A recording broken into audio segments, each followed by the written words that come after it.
3.1절 날이요. 황교안이 기념사에서 이렇게 얘기했습니다. 위안부 합의를 진심으로 존중한다. 진심으로. 미치겠어 진짜. 이분이 일본의 어떤 관직을 노리고 이러는 거 아닐까 지금? 이민 가려고 그러는 것 같아. 국무총리라고 부르고 싶지도 않아요. 그냥 이 아이 진짜 심지 말씀이 참 이럴 때 이런 생각이 좀 드는데 진심으로 존중한다. 그래서 일본에서는 소녀상 지어달라고 하고 뭐 이런 과정들이 있는데 오죽했으면 심상정 정의당 대표 겸 지금 대선 후보가 단상 들어엎고 싶은 심정이라는. 근데 저는 우리 애청자 우리 패널분들한테 이걸 한번 던져보고 싶어요. 황교안이 또라이가 아니고 왜 이런 키워드를 뺄까요? 그런 의문 안 해봤어요. 일단 뭐 분석을 하자면 예, 한번 해봅시다. 일단 박근혜의 뜻을 따르자는 의미가 있을 거고요. 저는 그런 이야기를 한번 해봤어요. 박사모 관제 집회에 성조기는 들면서 왜 일장기는 들지 않을까? 동맹이잖아. 견고한 동맹인데. 그러니까 일본기는 기본적으로는 안 들잖아요. 그러니까 일장기. 일장기를 들고 3.1절에 만약에 그게 논리 모순이라니까. 동맹으로서 미군기를 들고 나오면 지들 입장에서는 일본도 견고한 동맹이잖아요. 북한에 대해서. 당연히 일장기를 들고 나와야지. 자기들 스스로 부끄러운 건 아는 거예요. 그러니까 미국이 한국을 어떻게 이용해 처먹고 일본의 이치가 어떻다는 걸 알면서도 일본기를 들고 나오면 매국노 친일파란 소리를 들을까봐 미국의 깃발만 들고 쳐 나오는 그렇게 보시는 게 맞는 것 같은데. 근데 미국기가 품절이었나봐. 이스라엘기도 나왔더라고. 이스라엘기 처음부터 좀 나왔었죠. 되게 이상한. 우리나라 유대교도 들어와 있었어? 아니 그건 아니고 이제 지금 보수 기독교 근본주의 기독교 쪽에서 그러니까 친미를 하다 미국의 대중동 전략을 지지하는 입장에서 친이스라엘적 정책 그거를 그냥 따라서 같이 사랑하는 그게 그 라인이 있고요. 또 한편으로는 보수 기독교의 원 그 교리상 이스라엘은 유대교잖아요. 예수가 태어난 곳이지만 유대교잖아요. 근데 그곳이 마지막으로 복음이 되면 그러니까 복음 성화가 되면 거기가 지금은 예수를 믿지 않고 있지만 그냥 유대교로 남아 있지만 그 마지막 고토가 드디어 성화 기독교로 개종을 하게 되면 그게 천년 왕국이 되는 거랍니다. 그래서 거기에서는 이스라엘에 우리가 친하게 지내면서 거기에 기독교를 전파해야 된다는 입장에서 아니 우리나라 선교사들이 이스라엘에 가가지고요 기독교를 지금 전파하고 막 박해를 받으면서 전파를 하고 있어요. 왜 남의 나라가 이 종교에 관여를 하나? 그러니까 어쨌든 저는 이 무슨 일 아니야. 이 질문에 우리는 현세에서 살고 있기 때문에 현대를 역사적인 시각으로 보지를 못해요. 그런데 저는 이제 친중파부터 가보자고요. 그러니까 친청이죠. 친청주의자들이 득세해서 조선 후기 이전을 이제 장악했다고 한다면, 그 다음에 이제 그 친일파들이 들어와서 이제 친일파들이 사실은 그 이후를 또 장악했고, 그 다음에 이제 미군 군정으로 돌아서면서 어쨌든 미국의 친미주의자들이 이제 이 시기를 좀 장악하고, 그 다음에 미국의 자유정신이 이 나라의 어쨌든 집권 철학이 된 거잖아요. 친일 때는 일본의 제국주의의 철학이 집권 이념이었다고 한다면 또는 청나라 때라고 한다면 유교주의가 집권 이념이었다고 한다면 지금은 자유주의, 미국을 중심으로 한 패권의 자유주의의 철학이 이 나라의 지배권들의 사상을 지배하고 있는 것인데 문제는 후사가들이 있잖아요. 지금 이 시기를 친미주의자들의 득세하는 시대로 표시할 거란 말이에요. 그렇죠. 예, 이거란 말이에요. 그래서 우리가 도저히 상식밖에 할 수 없는데 어떻게 황교안이 국무총리가 저런 말을 할까? 안 해도 되잖아. 근데 굳이 해야 될까라고 한다면 그런 주류 세력들의 수장이나 수계가 되고자 할 때는 반드시 이런 매국적인 발언들이 이어져야만 그들의 철학적인 집권 이념을 계승한다고 보는 겁니다. 일종의 충성맹세 같은 거죠. 당연히 그런 거죠. 세력에 대한 충성맹세. 사실은요, 지금 이 태극기 집회가 보여주고 태극기와 그렇죠. 성조기가 같이 나오는 것이 저들이 얘기하는 그 이승만 정권, 건국의 아버지라고 하는 그겁니다. 이승만 정권의 성격이 무엇인지를 정확하게 보여주는 거죠. 친미 정부였다는 거야, 그렇죠. 애초. 근데 그들이 생각하는 대한민국의 정체성이 바로 우리는 친미로부터 시작한 거야. 그걸 받아들여. 그게 대한민국의 정체성이야. 라고 믿고 있는 거죠. 그거 아니지 않아? 우리 독립국가로서의 대한민국 아니야? 이렇게 얘기를 하면 뭘 모르는 빨갱이 소리를 하고 자빠졌네. 이러는 거지. 그 사람들이 인식하는 대한민국의 정체성은 애초부터 친미 정권이다라는 거예요. 그렇죠. 그래서 지금 어제 그제 사드 부지와 관련해서 결정적인 게 저는 분명히 그렇게 기록할 거라고 보는 거예요. 후사가들은.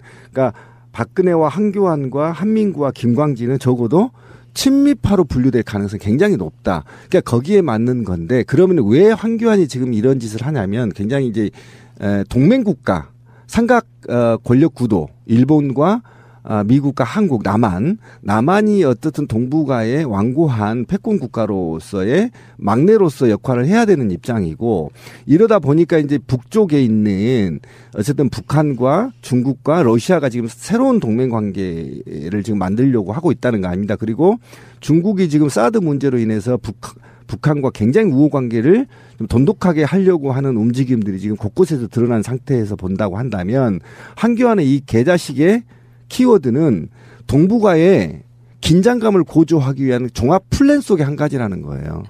그래서 이들이 안보 장사를 통해서 차기 지금 탄핵 이후에 대권의 주 논쟁점을 어쨌든 안보 장사를 한번 풀어보려고 하는 긴장감을 조성하는 용도로 조금씩 한 발씩 다가가고 있다. 이렇게 보는 것이 맞죠. 근데 그 말씀에는 인정을 하는데 이게 문제가 뭐냐면 얘가 직접적으로 황교안이 일본이나 미국하고 닿을 선이 그동안 없었다는 거예요.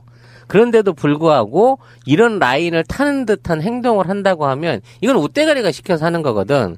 그럼 그 웃대가리는 뻔히 최순실인 거고 최순실이 미국하고 연결돼서 이 사업을 했겠느냐는 거지. 지 아버지 때부터 박정희하고 연결되어 왔던 친일파 세력들하고 연결돼 있어서 미국의 지령을 받는 친일파들의 명령을 수행하는 과정 중에서 지금 이 일이 일어나고 있다고 봐야 된다는 거지. 그러니까 쉽게 말하면 하청의 재하청인 거야, 지금.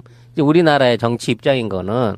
그럼 미국이랑 어느 정도 다이렉트로만 라인이 다 있다고 하더라도 예를 들어 일본과 한국은 형제다. 외교적인 관계에서. 이런 류에 이게 가는데 이렇게 재하청을 받아버리면 미국은 할아버지가 되고 얘는 삼촌이 되고 우리는 그 밑에 손잡벌밖에 안 되는 국제적 위상이나 지위가 이 모양인 거고 그 자체도 시키는 대로만 하고 있는 꼴 이상 그 이하가 없다는 거야. 한 번도 대사가 오질 않든 저쪽에서 무슨 망언을 하는 제대로 된 항의나 제대로 된 정책에 대한 그 상향이 없는 거야. 무조건 하락으로 낙수처럼 폭포처럼 거슬러 올라가지 못하는 명령체계로 지금 흘러가고 있다는 게 이게 무슨 외교냐고 이게. 굴욕이지 이거는. 신비님은 뭐 후사가들은 이 몇몇을 친미주의자로 분류할 것이다 이렇게 얘기를 했는데요. 그 정도가 아니라 후사가들은 지금 이 시대에 이승만 정권에서부터 쭉 친미 정권이 이어져 왔다라고 그 시기라고 보는 거죠. 그렇게 보겠죠. 그러니까 우리가 그거 최악이야.